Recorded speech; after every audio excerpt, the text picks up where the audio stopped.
President Donald Trump held back-to-back private meetings at the White House with Israeli Prime Minister Benjamin Netanyahu and Ukrainian President Volodymyr Zelensky. The meetings were conducted behind closed doors, with no press conference afterward, leaving many wondering what was discussed. The timing is significant because Israel remains in conflict with Iran, while Ukraine continues its war with Russia. Reports suggest Trump is trying to reduce U.S. involvement in these conflicts and push for diplomatic solutions. At the same time, Trump made it clear that diplomacy has limits. He warned that if negotiations with Iran fail, the United States is prepared to take strong military action. He claimed the U.S. could quickly destroy key Iranian infrastructure, including bridges and power plants, if necessary. However, he also emphasized that recent talks with Iran have been productive and expressed hope for a peaceful outcome. Interestingly, Trump appeared frustrated with Netanyahu, accusing the Israeli leader of trying to keep the United States deeply involved in the conflict. Trump suggested he wants to avoid another prolonged war and instead focus on ending tensions through negotiations.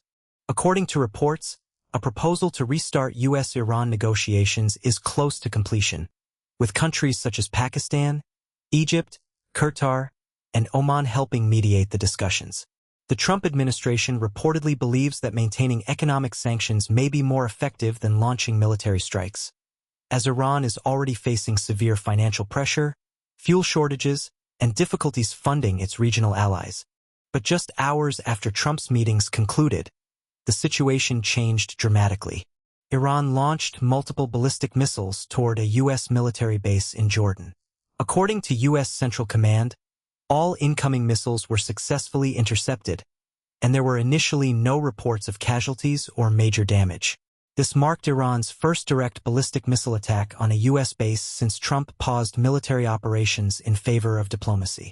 The missile attack immediately raised concerns that the fragile diplomatic progress could collapse. Oil prices briefly jumped as investors reacted to the growing uncertainty. Some analysts speculated that the strike may have been intended as a symbolic show of force rather than a full-scale escalation. However, there is no confirmed evidence supporting that theory, and U.S. officials continue to monitor the situation closely.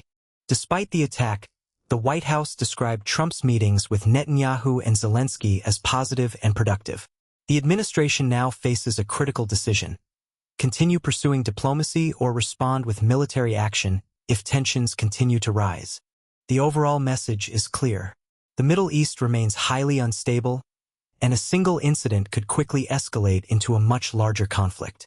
Trump has stated that time for negotiations is running out, while Iran continues to demonstrate that it is willing to challenge U.S. pressure.